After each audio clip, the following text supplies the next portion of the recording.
Bueno. Antes de saludar a Juanjo, vamos a leer algunos de los últimos comentarios, que ya veis que podemos incluso compartirlos en la pantalla. Qué pesados con las comillas, nos dice Félix Armengol. Es que hoy las comillas son necesarias.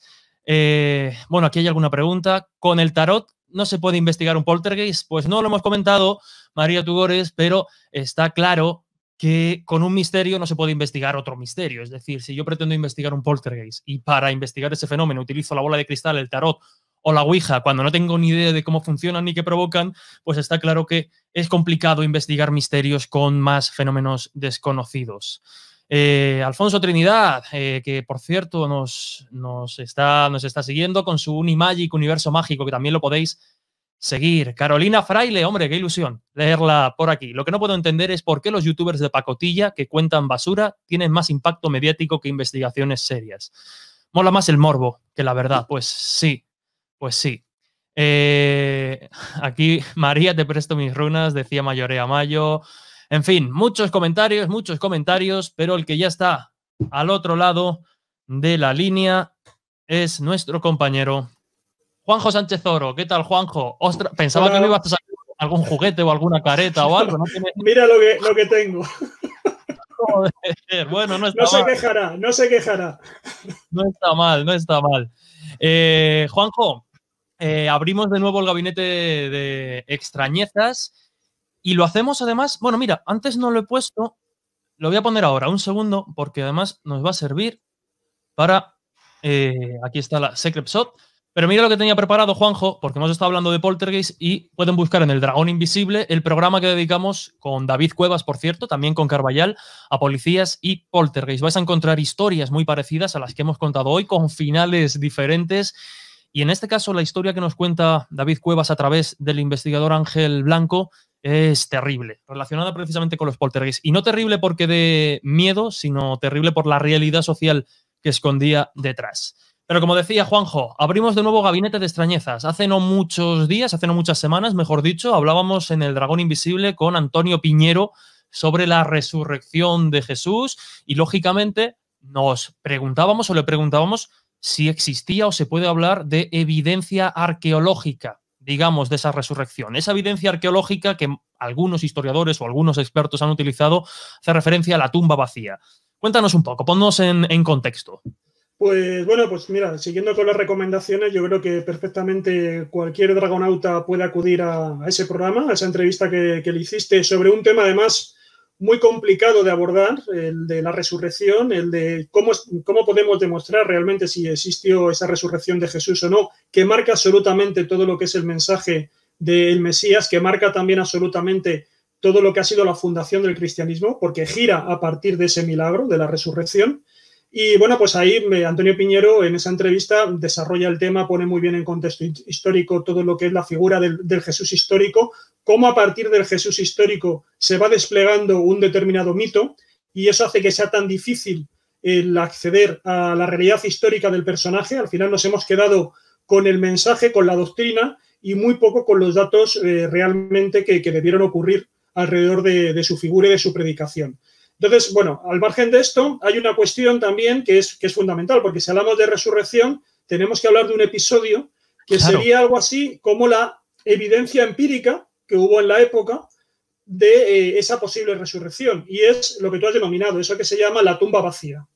Y es el problema que tenemos, como ocurre con el resto de datos que atañen a la vida de Jesús, es que la fuente principal y prácticamente exclusiva, más o menos contemporánea, aunque han pasado una serie de décadas desde el fallecimiento de Jesús, son los evangelios, los evangelios y los hechos de los apóstoles, ¿no? Y las cartas de Pablo, es decir, el Nuevo Testamento. Eso es lo que los datos o los textos más próximos a la vida del personaje que estamos tratando aquí, a la vida de Jesucristo. Después tenemos ya textos apócrifos, tenemos teólogos cristianos, tenemos también escritores paganos en diferentes polémicas, pero ya se aleja mucho de lo que fue la vida de Jesús. En lo que es este núcleo de fuentes muy reducido, que son los evangelios y lo que son los hechos de los apóstoles y las cartas de Pablo, el acontecimiento, como decimos, crucial, que es esa resurrección, aparece recogido fundamentalmente en los evangelios y ahí aparece también con ciertas discrepancias, que además es muy fácil que cualquiera puede verlo, porque como siempre se suelen presentar los evangelios editados conjuntamente, pues uno puede establecer comparaciones, irse a leer a Mateo, a Marcos, a Lucas y a Juan y ver exactamente cómo describen ese momento en el cual llegan las Marías, que también varía el nombre de cuáles son. Hay algunas que no están claramente identificadas, ¿no? Llegan las mujeres por la mañana con una serie de ungüentos a la tumba de Jesús y ahí pasan cosas. Se la encuentran vacía, algunos se la encuentran todavía la tumba cerrada, pero se produce un terremoto y cuando entran efectivamente está vacía. En otros casos hay un ángel que es el que comunica el asunto, en otro caso hay unos soldados. Los testimonios varían, pero el resultado es finalmente lo que comentamos, la tumba vacía. Y ese es el elemento central que, por lo tanto, se ha tratado de ver si existía algún documento, alguna prueba más allá de estas fuentes, evidentemente que son fuentes de parte, porque son fuentes cristianas, son fuentes que tienen una enorme carga de propaganda y de mensaje doctrinal, o sea, eso es obvio, nadie lo niega, así lo reconocen incluso los creyentes, porque no están pensadas como una fuente, digamos, periodística para describir unos hechos históricos, sino que están pensadas para transmitir un mensaje. Y entonces están al servicio de ese mensaje. Y ahí ya se producen unas deformaciones, unos sesgos que hay que tener en cuenta a la hora de leer estos textos. Por lo tanto, siempre ha habido una gran preocupación para ver si al margen de esto hay alguna prueba arqueológica de otros autores que hable de esa tumba vacía, de que realmente cuando llegaron allí los cristianos no había nada. Luego ya podemos especular qué es lo que pasó. Si se robó el cuerpo, que es como también parece que ya se hablaba en la época, que habían sido los propios cristianos los que habrían podido robar el cuerpo para justificar la resurrección de Jesús. Si simplemente se produjo un tratado del cadáver para hacer otro tipo de rito con Jesús, o realmente se produjo, como creen los cristianos, que efectivamente se produjo una resurrección. Pues bueno, realmente, como digo, es un problema muy, muy grave. ¿Y qué es lo que se ha ido esgrimiendo en los últimos años como un posible documento, un posible artefacto arqueológico que señalara, que diera noticia de que realmente en aquel momento se encontró una tumba vacía? Bueno, pues ahí tenemos una inscripción no demasiado grande, es una inscripción escrita en lenguaje griego, y que, bueno, pues salió a la luz en los años 30, o sea que es también relativamente reciente.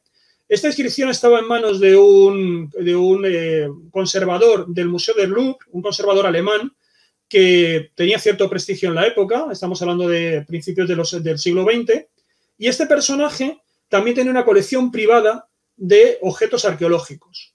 Entonces, bueno, cuando él fallece, sale a la luz esta pieza que podemos ver, esta inscripción, y va a pasar a la posteridad como el Edicto de Nazaret, porque lo que aparece en él es un texto, un mandato hecho por un César que no se identifica, simplemente aparece firmado como por César, pero es una orden legal muy concreta, muy específica, que lo que está diciendo es que se prohíbe cualquier tipo de expolio, cualquier tipo de robo que se realice sobre un cementerio, sobre las tumbas. Entonces, además, se dice que naturalmente hay que respetar la voluntad de los dioses. Este tipo de actos criminales estarían penados y faltarían el respeto a los dioses, pero es que además expresa el documento que es voluntad del César que se condena a muerte a aquellos que cometan este crimen de expoliar las tumbas. La única noticia que tenemos de este documento son unas notas manuscritas que aparecían dentro de lo que era la información privada de este conservador que estamos comentando, alemán, propietario de la pieza, en la cual se dice que este documento, esta inscripción, pues procedía de Nazaret. Pero realmente sabemos que él la debió adquirir a algún marchante de arte, a algún anticuario, debió comprar esta inscripción epigráfica, pero realmente está fuera de lo que normalmente se denomina la cadena de custodia, ¿no? Que sería conocer todo el itinerario de la pieza desde el yacimiento arqueológico hasta que termina en algún depósito o en algún museo. Todo eso lo desconocemos, solamente tenemos, por lo tanto, ese posible origen en Nazaret y es con el que ha sido bautizado, como el Edicto de Nazaret. Por lo tanto, esto es un poco lo que nos encontramos. El elemento, digamos, añadido al asunto es ¿qué puede significar esto? Bueno, claro. Pues aquí viene que en los años 30 de prestigiosos investigadores, entre ellos uno que se llama Cumont, que es uno de los grandes pioneros del estudio, por ejemplo, de las religiones mistéricas en el mundo antiguo, cuando se encuentra con esta inscripción, él cree que tiene un contenido que va más allá simplemente de condenar una actividad muy lucrativa, como era este expolio que se hacía en los cementerios, y considera que lo que puede haber detrás es una alusión indirecta a los cristianos que robaron el cadáver de Jesús, ¿no? Es decir, estaría veladamente condenando lo que es esta tumba vacía de Jesús, puesto que si procede la inscripción de Nazaret, pues se entiende que la orden fue promulgada para que se implantara en lo que ahora denominamos Tierra Santa, ¿no? Que sería esa zona entre Israel y Palestina. Y esto es un poco el estado de la cuestión. Esto es un poco lo que se ha ido manteniendo como un argumento al margen de las fuentes evangélicas que comentábamos y que, bueno, pues muchos investigadores, muchos además creyentes, confían en que esta piedra, pues efectivamente sea una evidencia objetiva, vamos a decir así, fuera del mundo propiamente cristiano, ya nos estaríamos metiendo en el mundo grecorromano, de que realmente en un momento dado, por lo menos corrió el rumor de que existía una tumba vacía y que las autoridades romanas actuaron en consecuencia contra ese posible hurto del cadáver de Jesús en Palestina.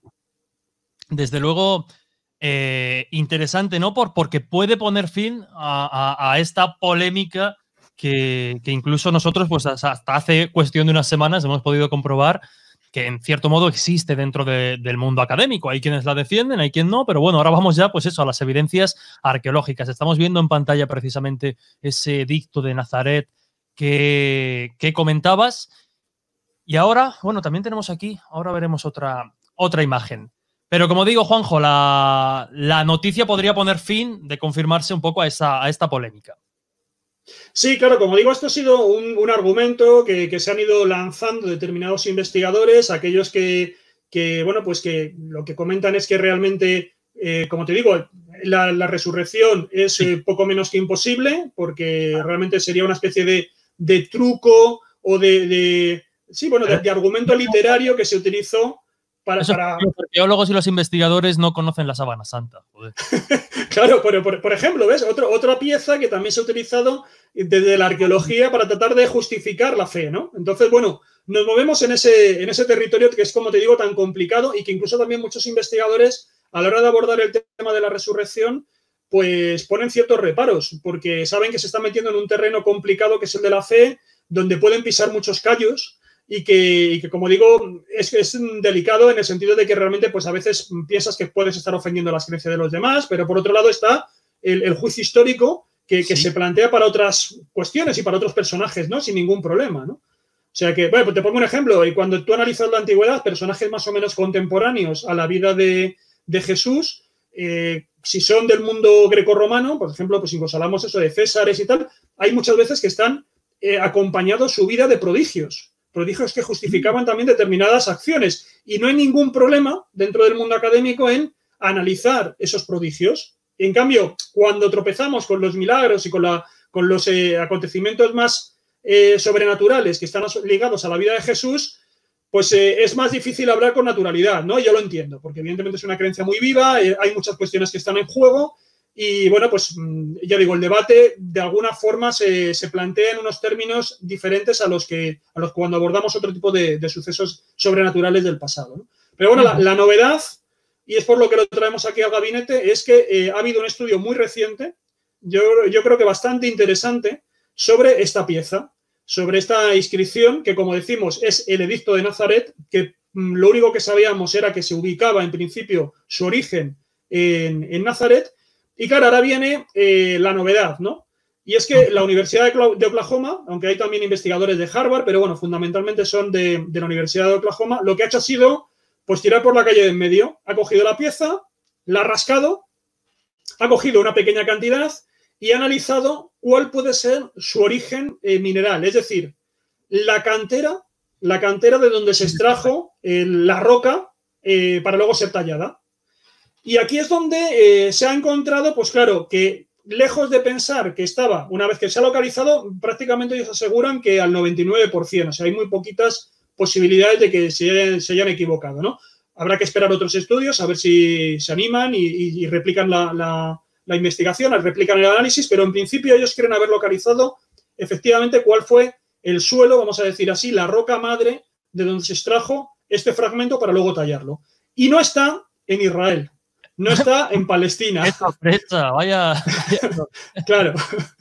Está relativamente lejos, porque lo que está es, efectivamente, ahí tenemos el mapa, está en la isla de Kosh, que además también recientemente pues, ha salido un poco en las noticias por todo el tema también de la migración. Y bueno, pues es una isla que estaba dentro de lo que era la órbita del mundo helénico, del mundo griego, porque fue colonia del mundo griego, aunque ahora la veamos cerca de las costas de Turquía, ¿no? Pero hay que tener en cuenta que lo que era el mundo griego abarcaba los dos lados del mar Egeo, ¿no? Estaba tanto en lo que es actualmente lo que entendemos por Grecia, Macedonia, pero también estaba en todo lo que eran las costas de Turquía, ¿no? Bueno, pues esta isla de Kos era donde realmente estaba esta losa, esta piedra. Ahí fue donde se extrajo y seguramente ahí fue donde seguramente se talló y donde tendría aplicación este dicto legal, ¿no? Porque no tiene mucho sentido que alguien hubiera trasladado esta pieza, porque no es de ninguna calidad especial ni nada por el estilo, lo hubiera trasladado a lo que sería Jerusalén o el entorno de Nazaret, ¿no? Sino que lo lógico es pensar que es un material, pues bueno, ese tipo de edictos se esculpen, se cincelan sobre rocas, digamos, en proximidad. No tiene mal, para que además la norma se aplique en el lugar en cuestión, ¿no? Entonces, bueno, este es el primer hallazgo que, como digo, ya de momento, teniendo en cuenta lo vago que era el origen, que solamente teníamos una nota manuscrita, ¿no? Con una posibilidad, que seguramente fue lo que fascinó un poco a la hora a este anticuario, a este conservador del Museo del Louvre alemán, pues a lo mejor fue lo que el reclamo, el anzuelo que él picó para poder comprar la obra, pues seguramente, bueno, eso fue lo que a lo mejor, ya digo, no tenemos cadena de custodia, no tenemos prácticamente nada, y ahora tenemos una información muy concreta, muy específica sobre ese origen geológico de la pieza, que, bueno, pues lo cambio de ubicación. Como digo, ese es el primer hallazgo, ¿no? Interesante, nunca se había hecho hasta ahora, y que después pues estamos hablando de casi 90 años de misterio, pues parece que ya estamos rompiendo un poquito ese velo que lo tapaba todo.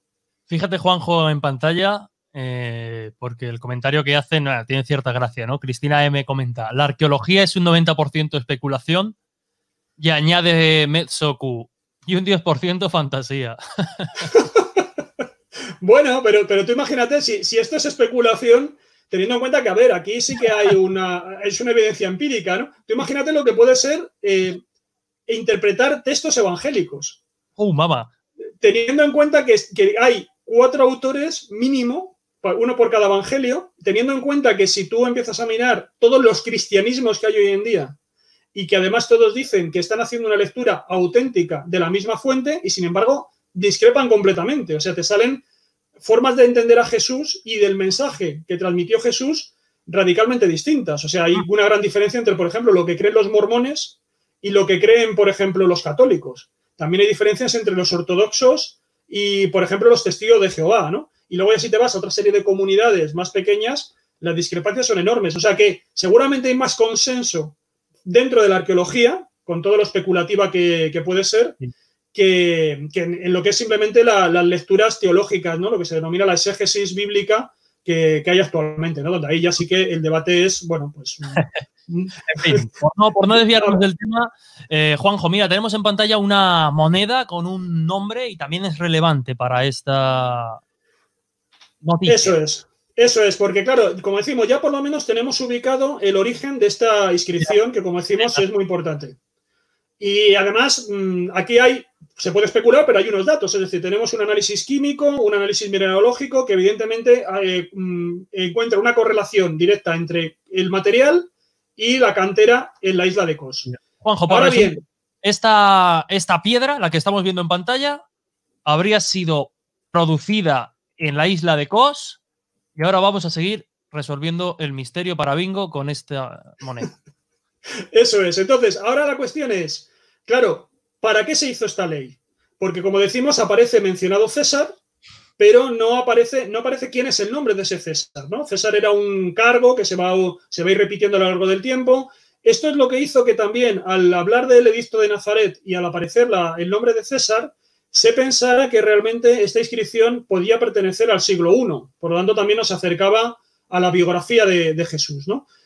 También había discrepancias. Algunos pensaban que al figurar la idea de César seguiría posterior en el tiempo, porque el imperio, los romanos, la autoridad romana no tendría todavía esa capacidad legislativa tan grande para imponer este tipo de normas en Palestina. Pero bueno, al margen de esas cosas, ¿por qué aparece en la isla de Kos? ¿Qué es lo que pretende regular y qué es lo que ocurrió allí en esa isla de Kos para hacer un edicto tan duro contra el expolio de las tumbas? Bueno, pues los investigadores de la Universidad de Oklahoma, que han publicado este estudio, además ha sido hace nada, hace unas pocas 2 semanas, quiero recordar aproximadamente, ellos consideran que lo que ocurrió allí es que hubo un tirano, que está recogido históricamente, que se llamaba Nikias de Kos, que efectivamente vivió en el siglo I y que, como el propio nombre, el apelativo que se le ha puesto de tirano, indica que no fue un buen gobernante. Fue un gobernante bastante duro en esta isla y que, sin embargo, luego, cuando va a ser enterrado, se le va a crear un monumento, se le va a crear un túmulo funerario y hay noticias, no sabemos muy bien por qué, cuál es el motivo, pero sí que tenemos noticias de que ese túmulo fue asaltado por la población. Hasta el punto de que el cadáver, como dice, se conservan los versos de un poeta de la época, dice que efectivamente el cadáver salió a la luz del día, fue extraído, seguramente fue descuartizado, los cerrojos de la tumba fueron asaltados y que, bueno, sufrió, digamos, una especie de un gran duro castigo como de muerte, después de muerto, como él, digamos, había castigado a la población durante su gobierno, ¿no? Un poco esa era la represalia, la venganza popular, pues al mandato que había realizado este Nikias. Entonces, los investigadores lo que consideran es que la legislación que hemos comentado, ese edicto de Nazaret, que a lo mejor ahora hay que empezar a llamar edicto de Kos, seguramente estaba seguramente dirigido a, de alguna forma, a frenar este tipo de actos vandálicos que se habían producido sobre este gobernante, ¿no? Porque en aquel momento la isla de Kos entró dentro de la órbita del mundo romano. También había una política por parte del César. Seguramente se piensa que puede ser Octavio Augusto el que corresponda por las fechas en las que gobernó este tirano. Pues Octavio Augusto, que luego se convirtió en César Augusto, en el que va a ser el famoso Augusto, que ya sería uno de los primeros emperadores, ¿no? Cuando estamos justo en ese momento de transición entre la República y el Imperio. Eso es, pues se piensa que hace en ese momento una política de mayor presencia dentro de la zona oriental del Imperio y se piensa que, bueno, ese contexto geopolítico es cuando él seguramente promulgó esta orden de condenar con la pena capital aquellos actos vandálicos que se cometieran sobre las tumbas, ¿no? Entonces, bueno, han creado un contexto de explicación, yo creo que muy interesante. Se han juntado, tenemos por un lado análisis químicos, tenemos mineralógicos, tenemos por un lado también un suceso, un acontecimiento histórico coetáneo con el que podemos establecer una conexión. Y bueno, ahora tendrá que haber más investigaciones, más réplicas y contrarréplicas para aquellos que quieran todavía defender alguna conexión de esta inscripción con el fenómeno de la tumba vacía de Jesús. Fíjate, Juanjo, leemos algunos comentarios. Francis Alcaraz, muy interesante. Hurto del cadáver de Jesús, imagino que se referirá a hurto. Bueno, es una de las posibilidades. Es que eso, el hurto aparece ya comentado en Mateo. O sea, en el Evangelio de Mateo se ve que ya empezaba a correr el rumor de que evidentemente la cuestión de la resurrección en la época era una cuestión muy problemática, porque el Mesías venía aquí para vencer, no para morir. De hecho, por eso hoy día los judíos siguen sin aceptar al Mesías cristiano, porque no conciben que el Mesías que viene a liberar muera, ¿no? Esto yo recuerdo que a mí me gustaba mucho una expresión que utilizaba Puente Ojea, que él denominaba esto el fiasco mesiánico. Porque, claro, era realmente, todos están a la expectativa de que venga ese gran liberador, ¿no? Enviado por Yahvé a anunciar el mundo nuevo y de pronto lo que haces es que te lo matan. Entonces, claro, ahí se produce una cuestión, ¿no? Que es ese fiasco, esa decepción, esa frustración también. Y claro, lo que va a ocurrir es que el cristianismo, que entonces todavía es judaísmo, va a hacer un proceso de reconversión, de reciclaje doctrinal, del que se va a encargar mucho Pablo, y va a convertir justamente que el proceso de la crucifixión sea el pilar fundamental en torno al cual crezca el mensaje del judaísmo reformado y cada vez más transformado en cristiano, ¿no? En cristianismo. Entonces, pues ya en Mateo, como te digo, hay una serie de pasajes muy claros donde se habla de esta posibilidad y se comenta incluso que hablan ahí de los sacerdotes judíos, que serían como los grandes malos malísimos de esta historia, que tratan de pagar a los soldados romanos que custodian el sepulcro de Jesús para que divulguen que han sido los propios discípulos, los apóstoles, los que han robado el cadáver de Jesús para luego anunciar su resurrección, ¿no? Entonces, ya, por lo tanto, ya decimos que es algo que estaba dentro de la rumorología popular en la época, ¿no? Esta idea de la tumba vacía y además del robo del cadáver. Eva María Ordiales, yo creo en lo que cuenta JJ Benítez. Bueno, es cuestión de fe, como hemos dicho, y me parece a mí.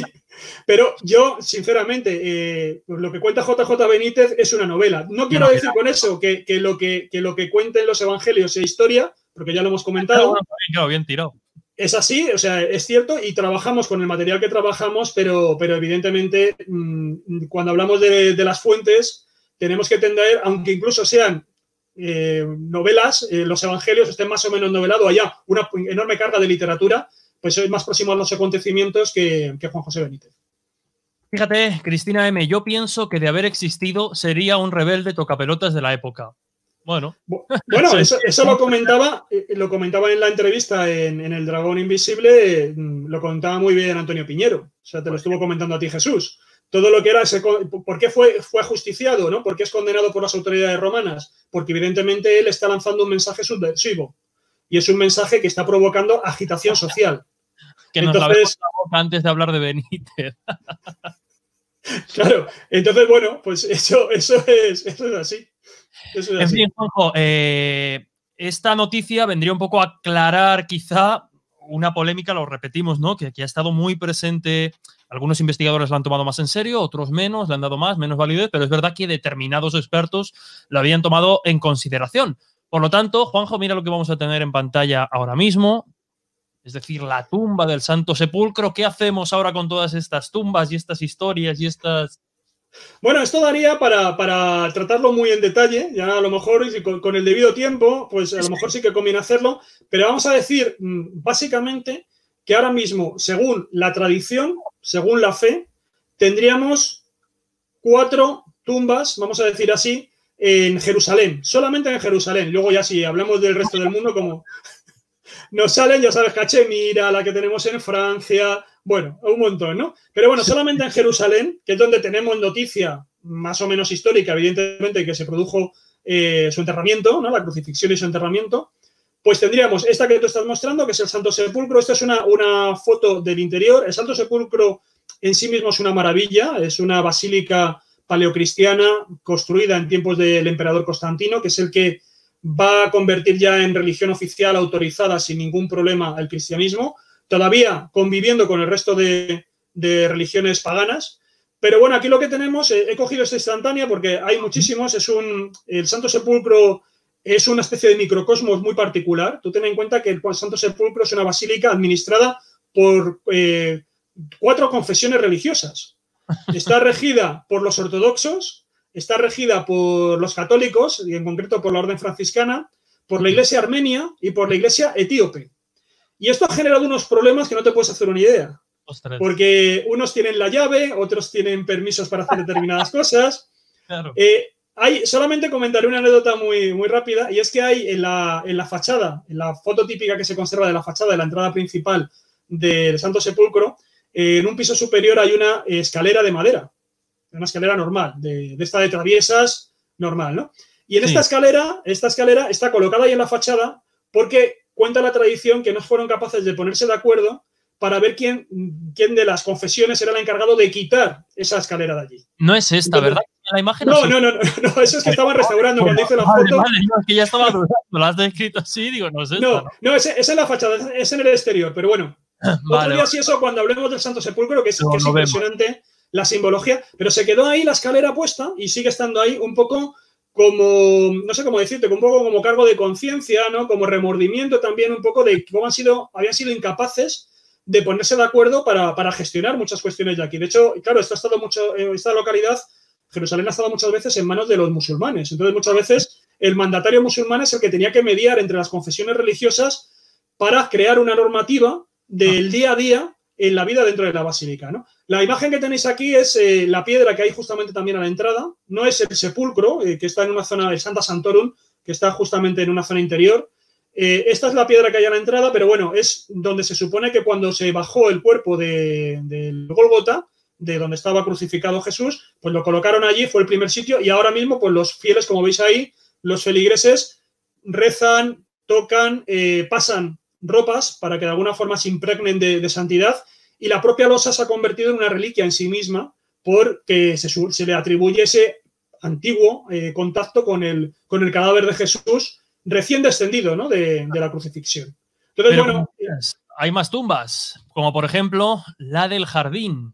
claro, esta tumba del Santo Sepulcro procede por lo menos del siglo IV, es cuando ya se le da oficialidad, se reconoce por parte de las autoridades romanas, se levanta esa basílica que hemos comentado, pero es que en el siglo XIX se produce el descubrimiento de esta, que está también en Jerusalén, relativamente cerca de donde estamos comentando, perfectamente se puede ir andando, y también que tiene su propio monte Gólgota al lado, porque la basílica de Santo Sepulcro tiene en el interior también el supuesto monte Gólgota, donde estuvieron clavadas las cruces, ¿no? del martirio, de la pasión de Jesús, el Calvario, y esta está en otra zona, en la tumba del Jardín, y es la que reconocen, curiosamente, los protestantes, es decir, las comunidades evangélicas, los anglicanos, son los que suelen ir aquí, porque esta tumba fue reivindicada como la verdadera de Jesús en el siglo XIX por militares británicos.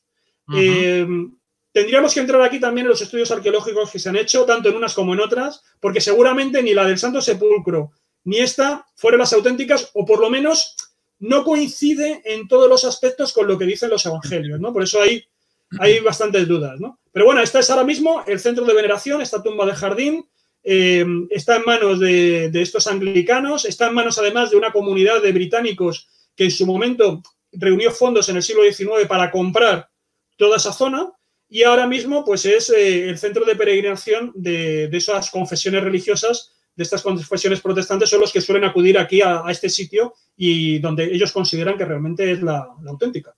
Y fíjate, Juanjo, en pantalla, lo que nos comentaban. Hace años saltó la noticia de un osario de Jesús. Este osario.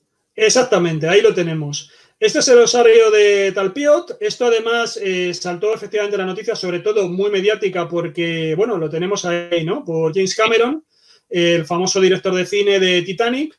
Él se dedicó a patrocinar también, a actuar de mecenas en determinados documentales arqueológicos, y uno de los que ha financiado varios sobre... Atlántida, por ejemplo, también, creo.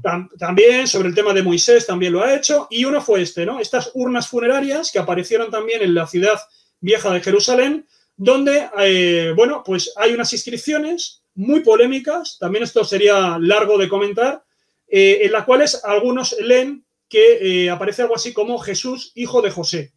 También al lado había otras urnas que también hablaban de Santiago, que hablaban de María, y entonces se piensa que realmente lo que se encontró fue el nicho funerario de la familia de Jesús. Como te digo, bueno, esto ha sido muy discutido, ha sido también muy descartado por los arqueólogos, ¿no? Sería muy largo de contar, sí. Pero bueno, sería la tercera tumba que también tenemos en Jerusalén, donde, según ahora mismo, como te digo, la tradición, la creencia, en este caso mediática, cree que estuvieron los restos de Jesús. Aquí, por ejemplo, otra imagen. Eso es, ahí sería un poco donde está esa inscripción que se ha leído, como te digo, como ese Jesús, hijo de José, que algunos creen que efectivamente pues era Jesús de Nazaret, hijo de José y de su madre María, ¿no? Y el marido de María. Y luego te digo, bueno, y te digo ya lo último, ¿no? La cuarta, ¿cuál sería? Bueno, pues hay algunos que creen que realmente Jesús acabó en una fosa común. Eso también es, haciendo determinada lectura de los Hechos de los Apóstoles, hay determinados investigadores académicos que creen que realmente toda la cuestión de la tumba que hemos estado comentando, todo esto de la tumba vacía, sería una especie de mito elaborado posteriormente, y que lo más probable, y que teniendo en cuenta que los Hechos de los Apóstoles serían uno de los textos más primitivos, porque no hay que seguir el orden en el que aparecen editados los evangelios, no es el orden en el que se escribieron, sino que es por una cuestión de edición, pero históricamente los Hechos de los Apóstoles serían de los primeros documentos, pues algunos leen en determinado pasaje de los Hechos de los Apóstoles que entienden que realmente, como no se habla nunca de la tumba de Jesús o no se habla nunca de la tumba vacía, no aparecen esas alusiones, y hay un párrafo un tanto que, bueno, que obedece a diferentes interpretaciones, creen que a lo mejor estaríamos ante que realmente, que era lo que se hacía habitualmente con los condenados a la crucifixión, era simplemente echarlos en una fosa común, que era también la mayor de las indignidades que se le podía dar a un penado de esa naturaleza, ¿no? Tenemos en pantalla, lo recordamos, porque además le preguntamos por este tema de la fosa común, la posibilidad de la fosa común, el programa que decíamos antes, el programa que dedicamos a la resurrección de Jesús con el catedrático de filología griega, Antonio Piñero. Un auténtico lujo, desde luego, charlar con él. Y Juanjo, fíjate, vamos a ver algunos comentarios, los van a ir apareciendo en pantalla. Versus Radio Mai, Jesús, el primer hippie, pues casi. Bueno, ahí está la ópera rock de Jesucristo Superstar. O sea que... Juárez, no me quiero ni imaginar qué consecuencias tendría hoy en día si se le diera la vuelta a la historia.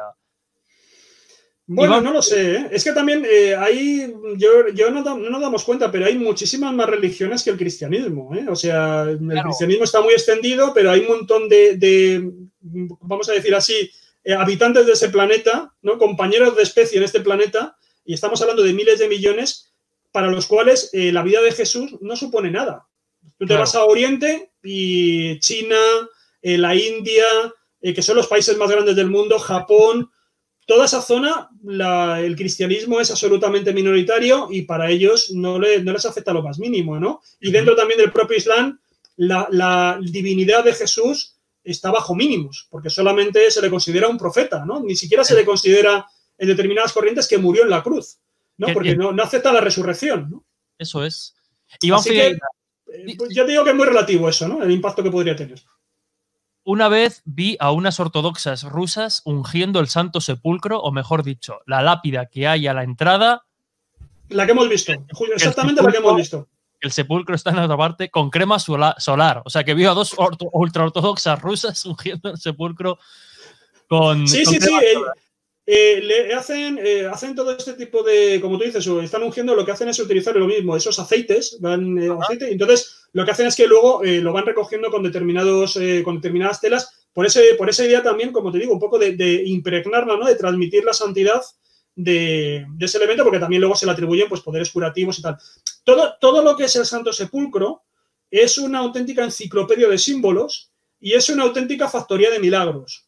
Entonces es muy, muy interesante hacer un recorrido por allí, porque allí también es donde aparece, por ejemplo, supuestamente la Veracruz, donde va Santa Elena, que es la que se va a encargar de levantar también el edificio, y es la que va a hacer ese hallazgo. Hallazgo también que está muy cuestionado históricamente y quedaría también para hablar por qué se crea esa supuesta aparición o invención de la cruz. En fin, dice Misterios, he llegado tarde y no sé si habéis hablado ya de la tumba de Jesús en China o en el sur de Francia. Ahí queda eso. Bueno, lo hemos comentado, ¿no? Que en otro gabinete de extrañezas repasaremos al detalle estas otras tumbas por el mundo, repartidas por el mundo de Jesús. No sería China, lo único que no sería China, sería en Japón. Japón, es la que está aludiendo. Y luego estaría la otra que sí que estaría cerca de China, que sería la de Cachemira. Iván Figueiras, la mejor tumba de Jesús es la de Japón. En fin, Juan José Sánchez Oro, un lujo charlar contigo, abrir de nuevo y hacer un paseo contigo por este gabinete de extrañezas. Y nada, pues que hasta la próxima, que siempre es un placer que nos cuentes estas cositas y nos des estos detalles para comprender mejor algunos enigmas históricos como el de hoy.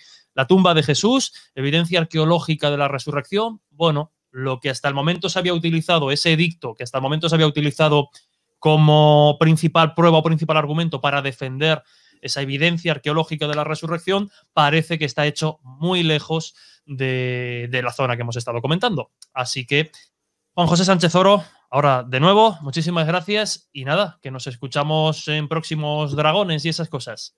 Eso, nos escuchamos cuando quieras y si no nos llamamos por teléfono. Pues sí, para estar solito. Muy bien. Hasta la próxima. Un abrazo, gracias. Ahora. que dejábamos a Juanjo como protagonista principal, lo ha sido en su sección Gabinete de Extrañezas. En fin, la magia de Goyo, perdón. Apoyo el comentario de Eva María Urdiales. Yo también pienso que las religiones son formas de controlar a las personas. Y lo mejor del Dragón On Air, es el final, cuando ya los comentarios se empiezan a ir de madres. Por aquí el de Félix Armengol. Sí, prepucios del Niño Jesús como para llenar un camping de tiendas de campaña. Al hilo del comentario que hacía Versus Radio Mai sobre el Festival de las Reliquias, que desde luego os quedaría para hablar eternamente. En fin, llegamos al final y ya sabéis que si no os habéis suscrito al canal de YouTube, lo podéis hacer. Vamos a ver si esto sale. Ahora está en pantalla.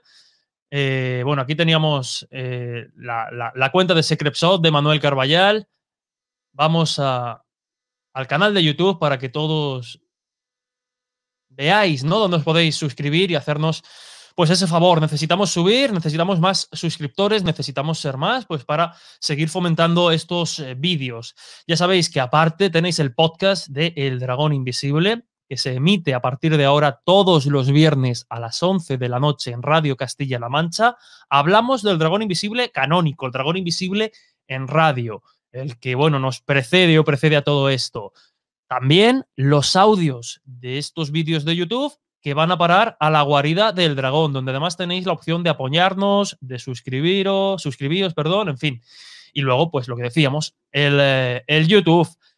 Por lo demás, os pedimos disculpas por si ha habido algún fallo a lo largo de esta emisión. Hemos intentado solventar aquellos fallos de conexión de las semanas anteriores. Hemos tenido que cambiar de programa y, bueno, la realización estamos todavía un poco en rodaje. Así que cualquier pequeño fallo os pedimos disculpas de antemano. Y ahora, sin más, pues leyendo algunos comentarios. Buenas noches, muchas gracias. Gracias a vosotros y a vosotras, ya lo sabéis. A María Ordiales, que nos aplaudía y nos pedía que nos lavásemos la boca antes de hablar de Juan José Benítez. Bueno, estábamos hablando en concreto de las novelas de Caballo de Troya. Que nadie se ofenda. Metsoku, Dragoncio, bueno, pues tú sabes por qué. Te mandamos mucha fuerza y un abrazo muy fuerte. Además, tenemos pendiente hablar de un nazi de esos que se escapó y que tú conoces muy bien. Muy ameno el programa, muchísimas gracias. Gran programa, Pablo Ruiz Pérez, muchísimas gracias. Fernando Ferlaso, hola Juanjo, saludos. Bueno, Juanjo ya se nos ha ido, pero desde luego recibirá los saludos. Que por cierto, Manuel Berrocal me pedía, no sabe si se había despedido bien del todo por un fallo de conexión, y me pedía que me despidiese de su parte, de todos vosotros, y que os diese las gracias por estar ahí. Rocío Juárez, programón, ole ese técnico, ese equipo técnico, todo genial, me alegro. Por aquí dice Misterios, en fin, pues ¿qué dice Figueiras? Me habéis dejado echando fuego por la boca. Iván, te queremos ver por aquí pronto. Recordamos, de hecho, me vais a permitir, mira, ya que estamos, a ver si lo encuentro. A ver si encuentro ese canal de Iván Figueiras que ya podéis seguir, porque merece la pena, de verdad. Que por cierto, Iván, aquí está, ya que la sección de Jack el Destripador no se pudo subir a YouTube por cuestiones de estas raras, que sepas que en el canal de iVoox ha ido muy bien, mucha gente la ha descargado y mucha gente le ha gustado. Pero como decía, aquí tenéis, que hemos estado hablando de él todo el rato, aquí está el canal, a ver, ahora, el canal de Iván Figueiras, donde ya veis esos vídeos de Jack el Destripador, os podéis suscribir, que desde luego lo vais a ver que es muy interesante. Oye, Jesús, qué honor llevar su nombre.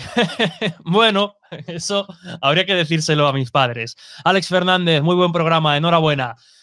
Ahora sí que sí. Gracias por estar ahí. Casi nos acercamos ya a las 3 horas. Esto va a haber que ir recortándolo, pero bueno, mientras estéis, nosotros estaremos. Lo dicho, es muy importante, de verdad. Sé que soy cansino, pero esto de YouTube es lo que tiene. Es muy importante que os suscribáis al canal, que le deis a me gusta al vídeo, que, bueno, aquí habéis estado comentando todo el rato y eso siempre es de agradecer.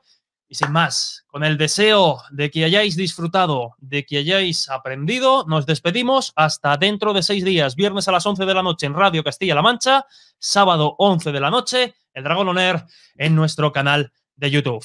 Muchas gracias por estar ahí y hasta la próxima.